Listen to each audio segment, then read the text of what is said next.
Let's talk about water. You sound very lean. I like to stay hydrated. Oh, just doing some push-ups in the sunshine. Feels good.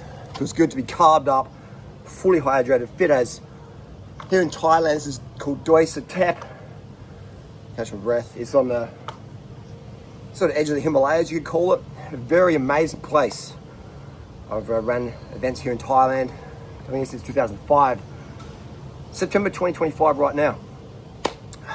Didn't expect to be here this year, but things have happened. I'm here. Great place. But hydration, man. This place teaches you hydration aggressively. If you're not properly hydrated in hot weather, you really, really quickly learn about the importance of hydration. Because this temperature here, people die in this heat. Get caught out, boom.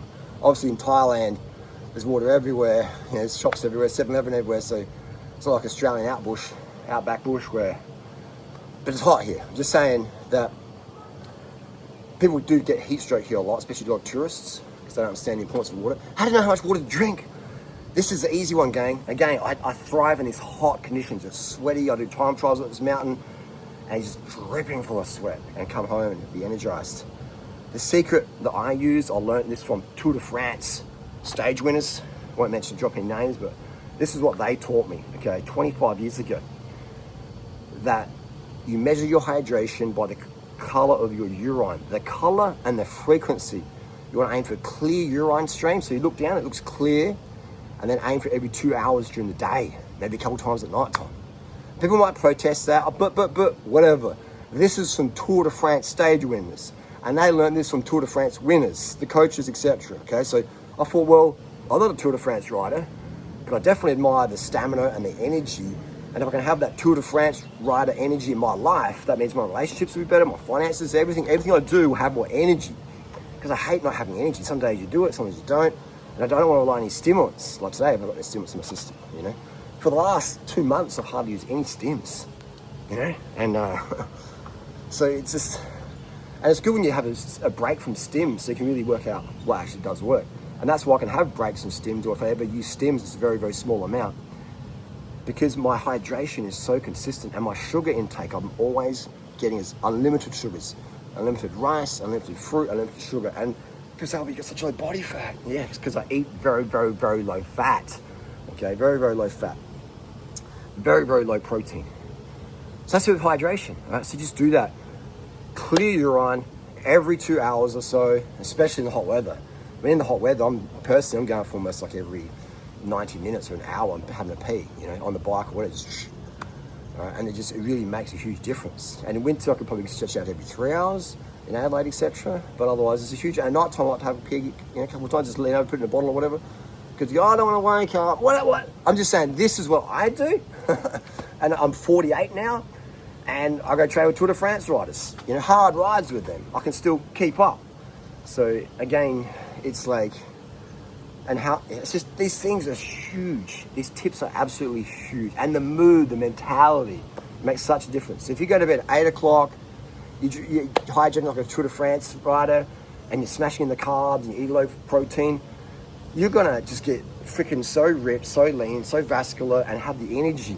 And people go, oh, you look too senior, you look too thin. But then it's the carbs make you fat. So I like having energy. For me, energy is everything. All right, energy is everything. Okay, it's like energy is everything. And people will take drugs to get energy, but then the drugs make your mental state fucked. Okay, so yeah. It's like I remember back in the 90s going to rave parties and taking amphetamines and ecstasy and going, wow, this feels really good because your dopamine levels are so high. And then it fades out and you feel trash, you feel so dirty, you know, you feel like bleh. And I was like, how can I get this feeling of energy without the fucking crash, the calm down, you know? And I noticed I would like go, I drink, people say, oh, you take ecstasy, you got to drink more water, and you speak, drink water. So I'd be hyperhydrating. And then I was like, I'm feeling pretty good on the water. Actually, next time I go to the club, I won't take anything. I just smash the waters and the lollies and see how I go. And sure enough, I'm like, hang on. You know, the speed definitely gave me a buzz, but actually it was the hydration and the sugar intake that was really giving me the stamina to keep dancing and vibe with my mates. And then I just sort of stumbled into cycling back in '96, and then met some fast road cyclists, and dude, carbs are king, hydration's everything. And then I just started getting that circle of cycling, and then I learned more about carbohydrates and hydration through martial arts and stuff, and it just boom. And I was a young, highly influential, easy to influence in the right way male, because I wanted to have energy. And then then, like I say, when the student is ready, the teacher appears. So there you go, gang. That's the deal. Boom, just off script, basic durianrider style video here in Thailand. People out there starving themselves, taking drugs to try and get lean, and then mental health just goes out the door. Out the fucking door, man. Everything's about mental health, energy, health, I literally run full gas to up those trails there, or ride, sprint on my bike up there. It feels amazing, it feels amazing. To be able to do that still today. I've been coming to Thailand for 2 decades now. It's my 20th anniversary here.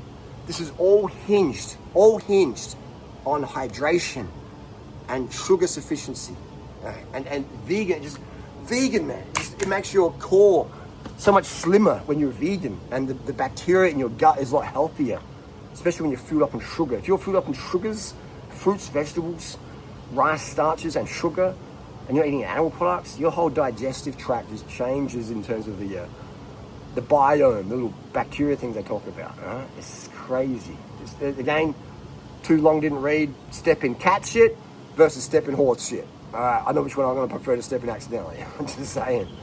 So there you go. That's just hydration tip. How do you know have enough water? Clear stream every 2 hours during the day, a couple times a night. Boom! Your blood plasma is going to go up. Your metabolism is going to go up. You're going to have better clarity, better oxygenation of your brain, etc. And Alzheimer's and stuff like that. We see that. You see a lot of older people that don't drink. Water, boring. The body's mostly water, okay? It's not protein, it's mostly water. So there you go. And muscle, man. How are you going to get a pump if you're into muscle without enough water? You ain't.